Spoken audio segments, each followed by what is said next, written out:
Un message de mobilisation, je pense que ce qu'il faut faire maintenant, c'est, comme votre avenir est en jeu, que vous vous organisiez, comme vous êtes d'ailleurs en train de le faire et que tout le monde approuve, pour sensibiliser, mobiliser les jeunes de votre génération, parce que c'est vous qui pouvez leur parler, et les engager dans la bataille que nous sommes en train de mener pour faire partir Abdoulaye Wade.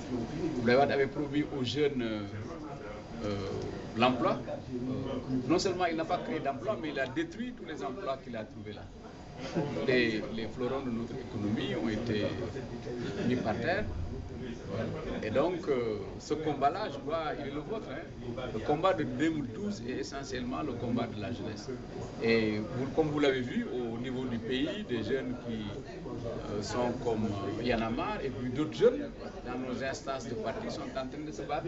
Il faut qu'en Europe, vous accompagniez ce mouvement-là et que vous l'amplifiez pour que la convergence de ce qui est fait à l'interne comme à l'externe fasse partir d'Abdoulaye Wade. Parce que la perspective qu'Abdoulaye Wade soit là après 2012 est une perspective apocalyptique, catastrophique pour la jeunesse et l'avenir de notre pays. Donc mobilisez-vous, battez-vous, on vous fait confiance et voilà.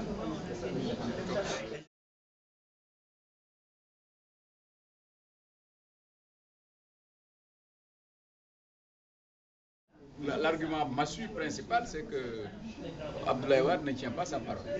Voilà, il avait pris des engagements en direction notamment des jeunes qu'il n'a pas respectés. Abdoulaye Wade disait que ce sont les jeunes qui l'ont élu. Aujourd'hui, il est en train de faire un bilan, mais je crois que les jeunes de notre parti, les jeunes sénégalais, ont fait leur propre bilan, qui est un bilan absolument négatif. Négatif pour les jeunes d'abord, mais négatif pour le pays dans son ensemble. Et il suffit simplement que les jeunes comparent la situation qu'ils ont vécue depuis 2000 et la situation qu'ils vivaient auparavant. Aujourd'hui, non seulement rien n'a été fait, mais il n'y a pas de perspective, il n'y a pas d'espérance. Donc il faut s'organiser et se battre contre Abdoulaye Wade parce qu'il a d'abord corrompu la jeunesse, il a corrompu nos valeurs et nos mœurs. Et pour les jeunes, c'est quand même quelque chose d'absolument catastrophique. Et pour cette raison-là, je pense qu'il faudra que vous expliquiez aux jeunes que la minorité qui est autour de Abdoulaye Wade, à qui on donne de l'argent pour les détourner des vrais problèmes du pays, pour les corrompre, je crois que ces jeunes-là, vous devez vous organiser pour les combattre et expliquer à la plupart, à ceux d'entre eux qui ne comprennent pas encore qu'avec Abdoulaye Wade, ils n'iront nulle part.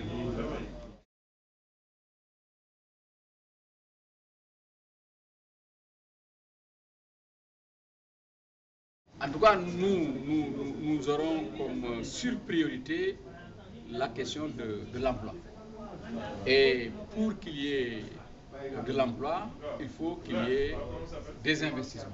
Donc on va créer un cadre qui permettra aux d'abord nationaux d'investir et aux investisseurs, aux partenaires extérieurs d'investir. Si on investit, c'est à partir et à travers l'entreprise qu'on va créer des emplois. Et si on crée des emplois, bon, les jeunes auront leur emploi. Deuxièmement aussi, une surpriorité sera la question de l'éducation et de la formation. Je crois qu'il faut que l'on forme les jeunes aux arts et métiers. Parce qu'il y a beaucoup de secteurs au niveau desquels il y a une possibilité de trouver une occupation. Parce que c'est de ça qu'il s'agira. Il ne s'agirait pas de créer des postes de fonctionnaires, créer des postes pour des salariés, mais il faudra trouver aux jeunes, créer pour les jeunes le cadre approprié pour que ces jeunes-là puissent s'épanouir, travailler, avoir des revenus. Je crois que ça, il y a beaucoup de niches qui existent aujourd'hui et qui sont sous-exploitées ou mal exploitées et qui n'intéressent pas en définitive Abdoulaye Wade et sur lesquelles nous allons travailler. Donc la question de l'emploi, la question de l'éducation vont être questions prioritaires et pour travailler, une fois de plus, pour aller à l'école, il faut être en bonne santé. Nous aussi, c'est la question de la santé qui est une question essentielle et aussi le retour à la terre, ça aussi je crois que c'est extrêmement important.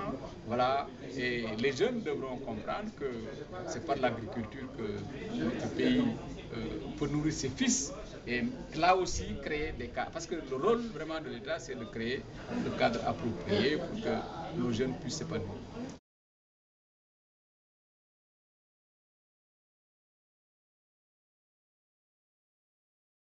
Ça, nous, c'est des choses qu'il est difficile d'expliquer ou de dire pour ce qui concerne le Parti socialiste. Vous savez, dès l'origine, dès le départ, le président Senghor, dans sa politique, a promu les jeunes. Abdou Diouf, Habib Thiam, lorsqu'ils étaient membres du gouvernement, il n'avait pas 30 ans. Aujourd'hui, Barthélémy Diaz est le maire le plus jeune des maires qui sont au Sénégal. Donc nous avons une politique naturelle de jeunes. Nous n'avons pas un conflit entre les générations, nous avons une solidarité entre nos différentes générations.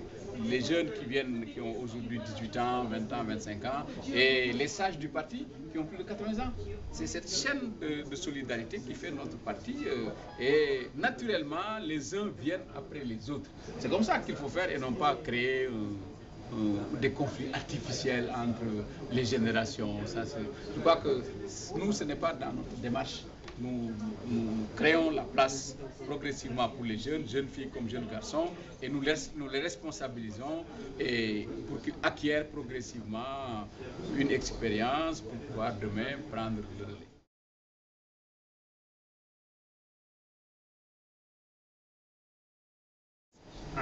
Oui, surtout vous remercier notamment Ousmane Faye pour le travail qu'il est en train de faire. Je vous dis, vous avez donné depuis quelque temps une visibilité à la jeunesse de notre parti en Europe. Et je voudrais vous en remercier parce que ce n'est pas évident. Il faut continuer. Le plus dur est devant, c'est sûr, parce que nous serons face à Abdoulaye Wade et avec tous ces moyens de corruption. Il faut lui montrer que nous sommes une jeunesse déterminée, une jeunesse engagée, qui est absolument incorruptible et que nous allons nous battre pour que le Sénégal sorte de ses griffes et de ses mains. Et pour ça, ce sont les jeunes qui devront être l'avant-garde, qui devront constituer notre fer de lance. Moi, je leur fais confiance et je leur indique que je suis à leur disposition pour leur apporter tout conseil, recommandations et moyens nécessaires pour la réussite de leur combat.